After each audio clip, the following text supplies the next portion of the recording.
Greetings and welcome to the Ekso Bionics second quarter 2025 financial results conference call. At this time, all participants are in a listen-only mode. A question-and-answer session will follow the formal presentation. If anyone should require operator assistance, please press star zero on your telephone keypad. It is now my pleasure to introduce your host, Stephen Kilmore, Investor Relations. Thank you. You may begin. Thank you, Operator, and good afternoon, everyone. Earlier today, Ekso Bionics released financial results for the second quarter ended June 30th, 2025. A copy of the press release is available on our website.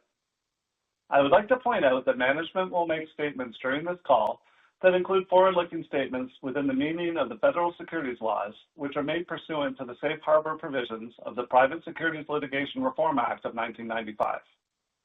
Any statements made during this call that are not statements of historical facts should be deemed to be forward-looking statements.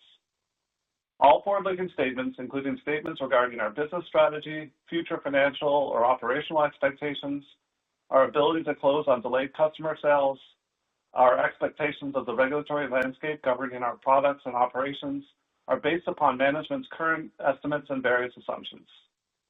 These statements involve material risks and uncertainties that could cause actual results or events to materially differ from those anticipated or implied by these forward-looking statements. Accordingly, you should not place undue reliance on these statements. For a list and description of the risks and uncertainties associated with the company's businesses, please see its filings with the Securities and Exchange Commission. Ekso disclaims any obligation, except as required by law, to update or revise any financial or operational projections, its regulatory outlook, or other forward-looking statements, whether because of new information, future events, or otherwise. Any forward-looking statements made on this call speak only as of the date of this call. Representing Ekso Bionics today are Scott Davis, our Chief Executive Officer, Jerome Wong, our Chief Financial Officer, and Jason Jones, our Chief Operating Officer. With that said, I will now turn the call over to Jerome. Thank you, Steve. Good afternoon, everyone, and welcome to our second quarter 2025 conference call. On behalf of the management team and everyone at Ekso Bionics, I would like to thank you for your interest in our company. And for those of you who are shareholders, we appreciate your support.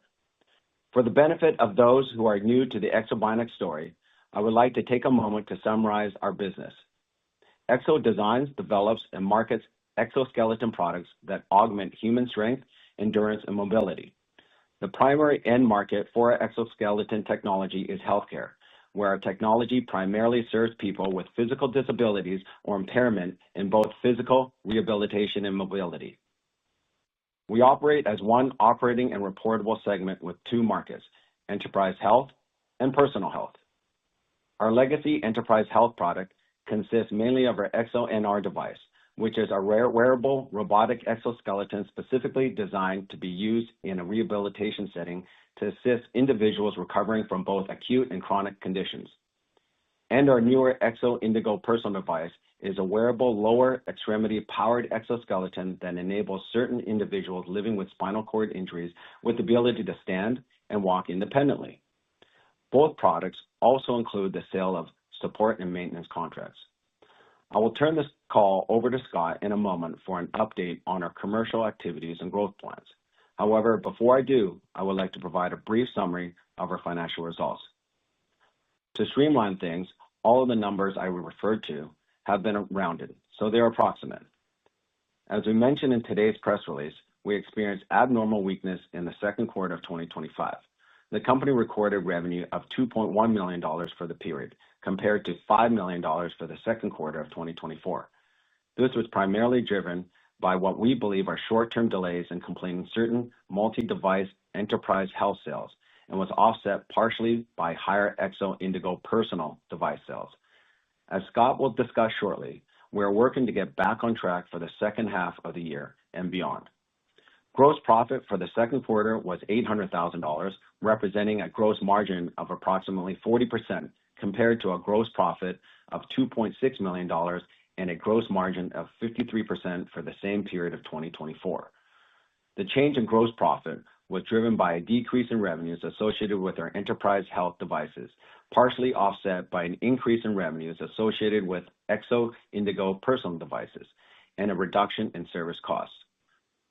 The decrease in gross margin was primarily driven by fixed cost of goods in relation to the decrease of enterprise health device sales, lower margin sales related to increased volume through distribution, and an increase in shipping costs, partially offset by improved margins in service.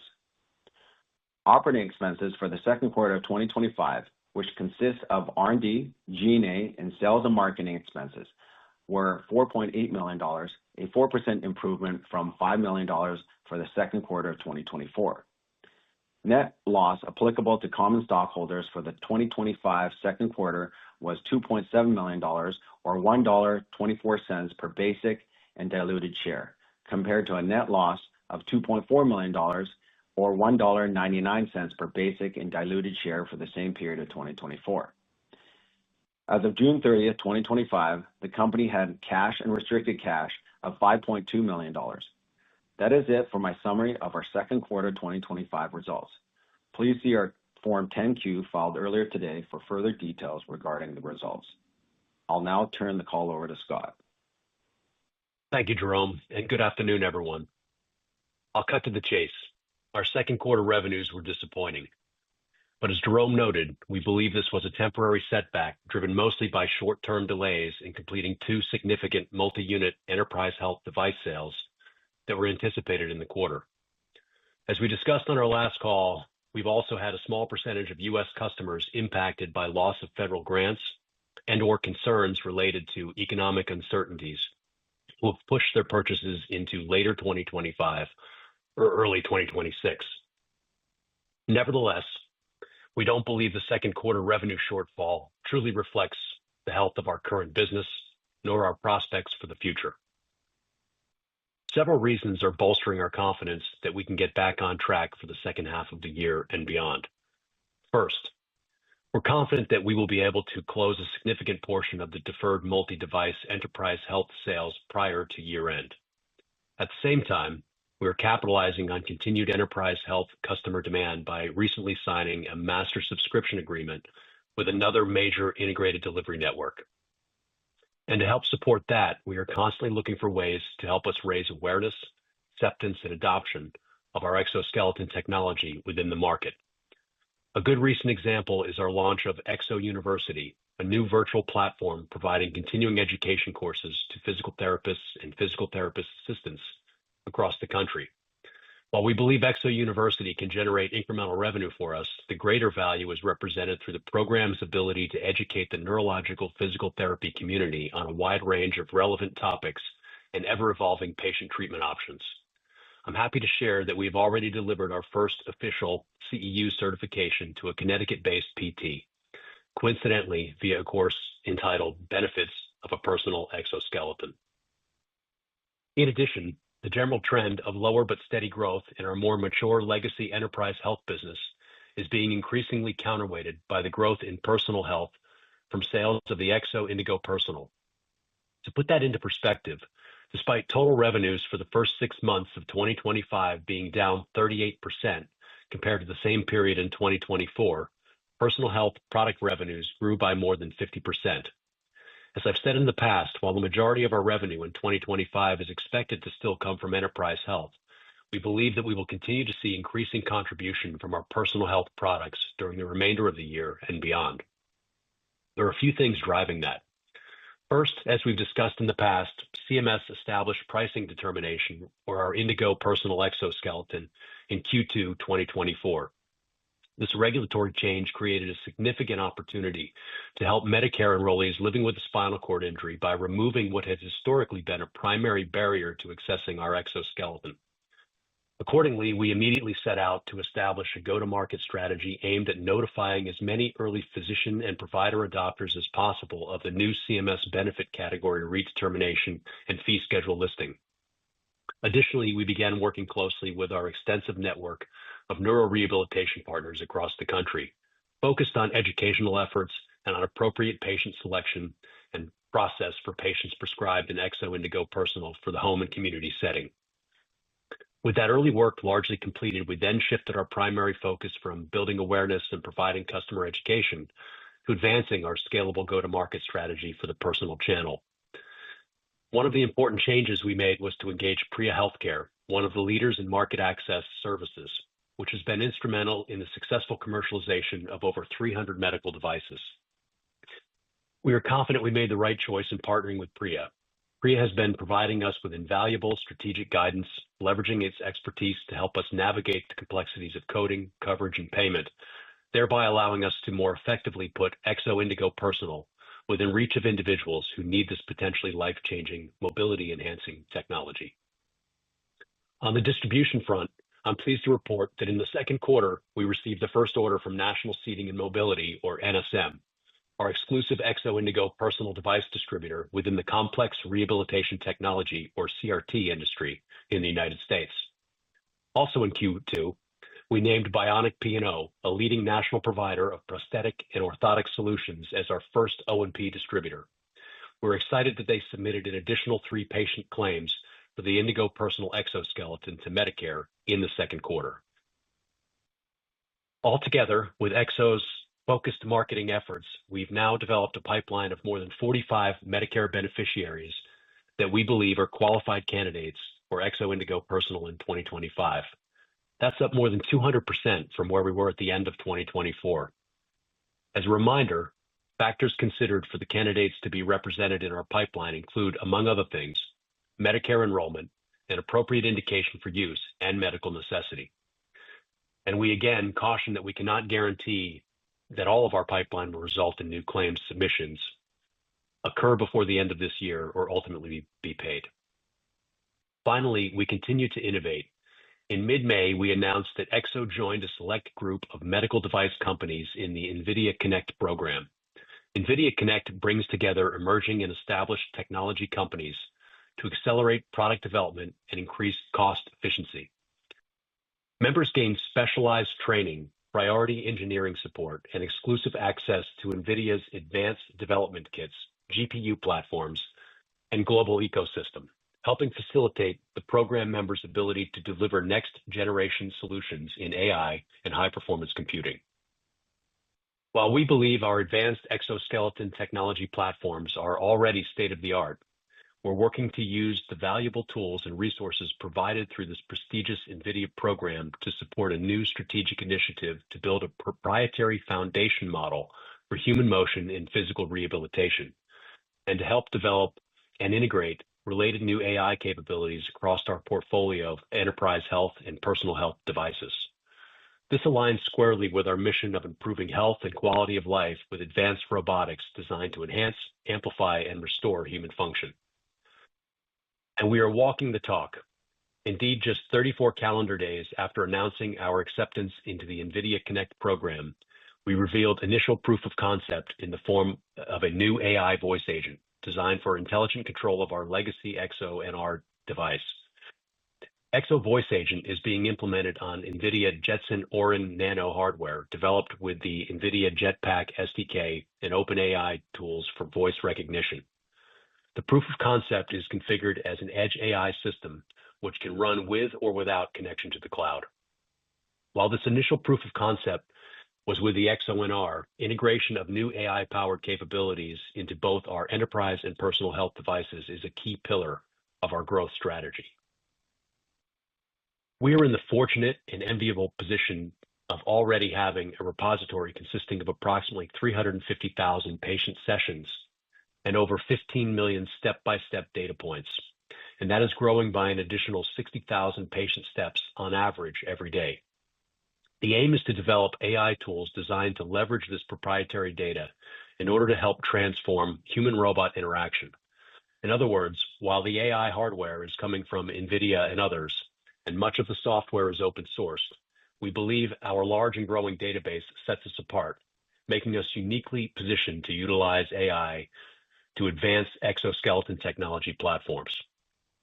In summary, the second quarter was abnormally weak from a revenue perspective, and that was primarily due to what we believe are short-term delays in completing some multi-device enterprise health sales, and we're working diligently to get back on track for the second half of the year and beyond. At the same time, as we work to capture deferred sales and capitalize on anticipated customer demand in the legacy enterprise health market, we are continuing to build and execute on a scalable go-to-market strategy for Indego Personal. supported by established and new industry-leading DME, O&P, and market access partners that is driving an increased contribution from our personal health products, which grew by more than 50% year over year in the first half of 2025. Finally, we've launched a strategic initiative aimed at building a proprietary foundation model for human motion in physical rehabilitation and to help develop and integrate related new AI capabilities across our portfolio of enterprise health and personal health devices. We believe AI is a necessary component to enable broader adoption of exoskeletons for personal use. This ends our prepared remarks for today, and with that, we are happy to take any questions you might have. Operator? Thank you. We will now be conducting a question and answer session. If you would like to ask a question, please press star one on your telephone keypad. A confirmation tone will indicate your line is in the question queue. You may press star two to remove yourself from the queue. For participants using speaker equipment, it may be necessary to pick up the handset before pressing the star keys. One moment, please, while we poll for questions. Our first question comes from the line of Ben Hayer with Lake Street. Please proceed with your question. Good afternoon, gentlemen. Thanks for taking the questions. First off, for me, on the deferred sales that you guys have on the enterprise health side, it sounds like a lot of them are potentially going to fall into the current quarter. Can you quantify how much is deferred there, how much you expect kind of the back half of the year? Hello, Ben. Thanks for your question. As we had indicated, we had two multi-unit device sales that fell out of Q2, and to shed a little bit more light on those, there were two. One was an international order that was delayed due to some regulatory challenges that we expect to occur in this calendar year. We have a strong belief that will happen, within 2025. And the other was a North American IDN. This was a sizable multi-unit order that was comprised of renewals as well as new hospitals coming online. And that we believe will occur in the third quarter, in the quarter that we're in today. And that one is, in the $1 million range. And the other, between the two, it was about $1.4 million. Okay, got it. That's definitely helpful. And then on the Indigo Personal, I know that's obviously grown at a faster rate than you expect the enterprise health business to grow, and eventually it'll overtake the enterprise health business. Do you have any sense on what's your thinking, I guess, on when that sort of flip could happen? That's a great question, and something that we've been working really hard on as a management team, as a company. All of the work that we've done internally with our own resources, as well as working with Priya Healthcare, the onboarding of our two new distribution partners in the space for scalable go-to-market strategy, the work we've done to increase the marketing efforts to continue to increase leads and build pipeline demand, as well as the business development work we continue to do, looking for other national O&P providers to work with. We're already beginning to see the positive impacts of that work. And in addition to that, we're doing a lot of work within the VA systems to increase those opportunities, as well as workers' compensation. So as we're looking at that sort of blended ecosystem, and we look back at 2024, that represented approximately 10% of our revenue for the company. And as we're looking at 2025, we believe that will be closer to 25% contribution to our revenue, total revenue. And as we move forward and cross into 2027, we believe that it will begin to overtake what we're seeing on enterprise. Okay, so a couple of years out, maybe 18 months from today. That's good. So then just kind of thinking about Priya and just kind of curious. I mean, it does sound like you've really nailed down the patient profile. How has nailing down the process come along? Have you been before any more ALJs? Learned anything new that's worth noting? Kind of anything on that front? Yeah, I mean that remains an area of focus for us as we work through appeals process. We have a couple of patient claims that will go before ALJ in Q3. In Q2, we had one that went before ALJ that was remanded to a lower level in CMS and ultimately approved. So we are seeing positive outcomes. The important part here is that we are being reaffirmed that these are medically necessary. So they are getting reimbursed. When we're able to get in front of these administrative law judges, they can really understand this a bit better.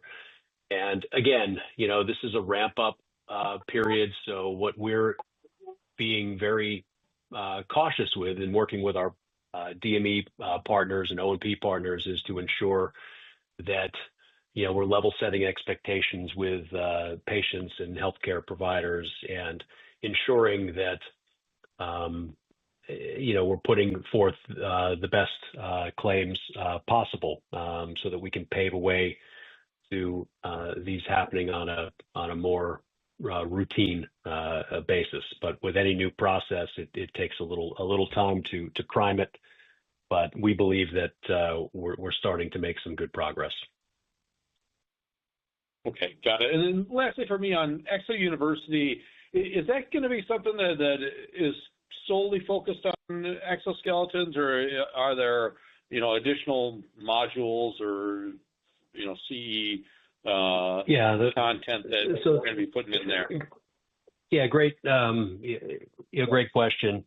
So we see that as just an area that can really focus in on neurorehabilitation, and our first courses are centered more around exoskeleton technology, but we expect that they'll run the gamut in the latest in neurorehabilitation process and procedures that we're seeing out there. We have a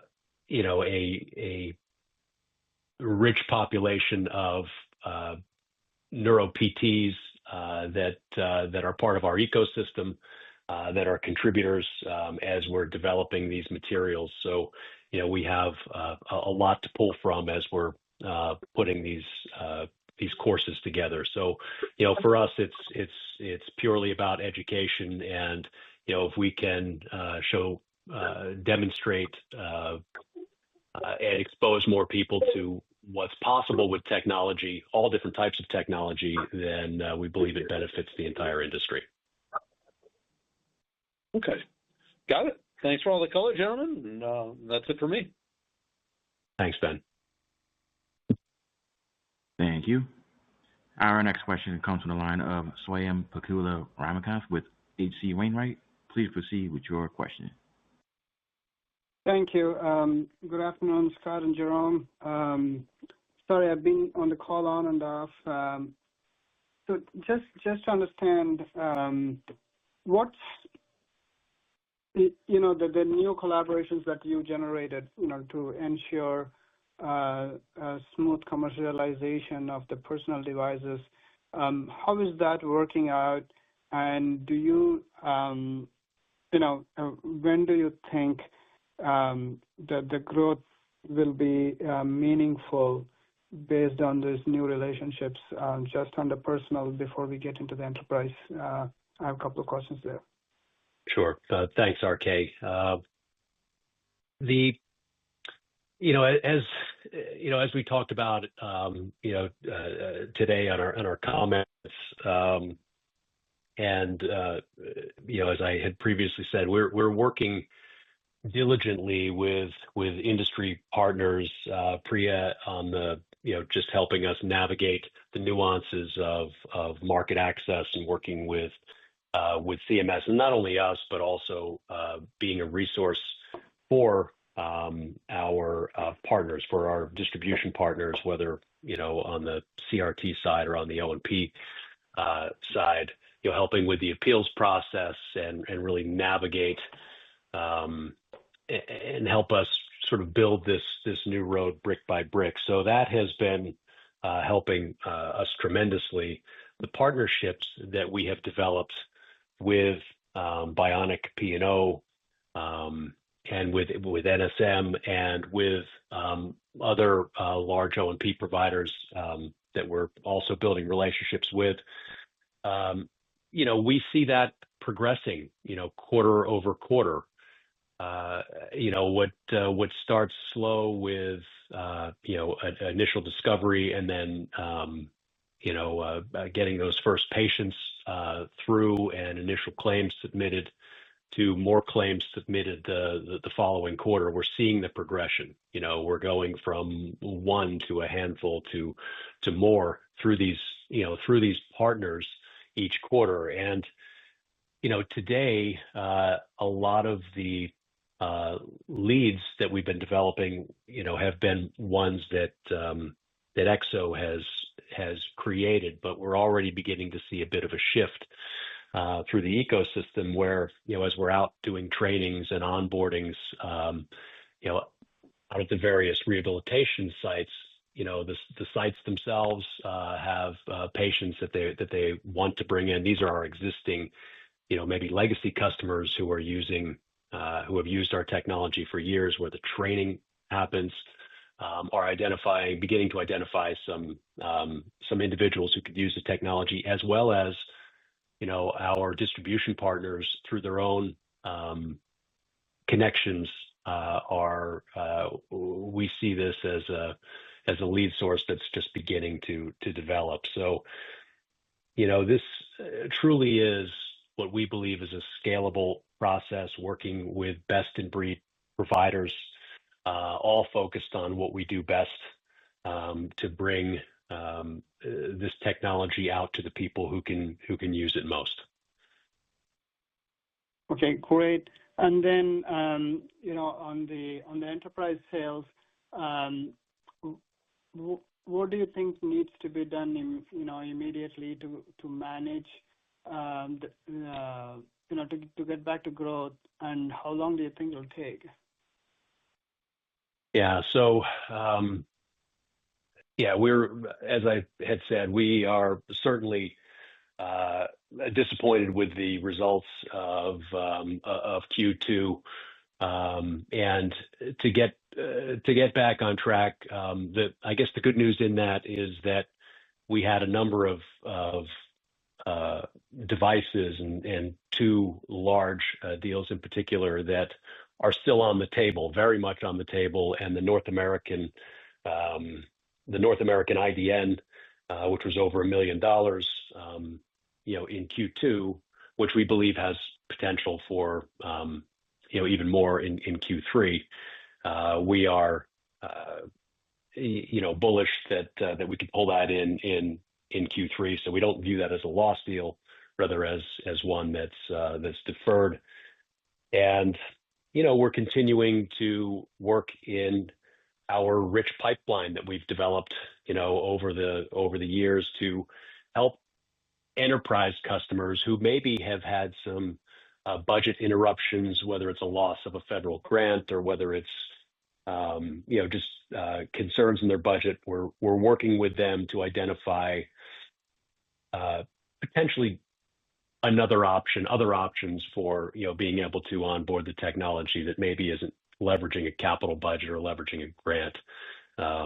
We are actually working with a new third party financial partner that can also help these individuals, switch this into their operational budgets from their capital budgets. So, we are, I will say, pulling out all the stops to help the enterprise customers who want to use this technology to treat patients still have the wherewithal to do that, even with some, concerns over their 2025 budgets. No, thanks for that. Then the last question from me is, so far we've been talking about enterprise, potential enterprise clients who are being impacted by the loss of federal grants. The corollary question is like, how many of the current enterprise clients are actually utilizing federal grants, and how sure are we that those things will get extended over the next contract period? Yeah. So in general, we don't have a magic number on how many hospitals go for federal grants for this technology. I think if we look historically, from a pure revenue standpoint in North America, I would approximate 10% of our enterprise customers rely on federal or outside grants to fund their technology, and I think that's a conservative estimate. Okay. Thanks for taking all my questions. Thank you, RK. Thank you. And we have reached the end of the question and answer session. I would like to turn the floor back to CEO Scott Davis for closing remarks. All right. Thank you, operator, and thank you to everyone for joining us today. We look forward to updating you as we continue to progress. Thank you. And this concludes today's conference, and you may disconnect your lines at this time. Thank you for your participation. Have a great day.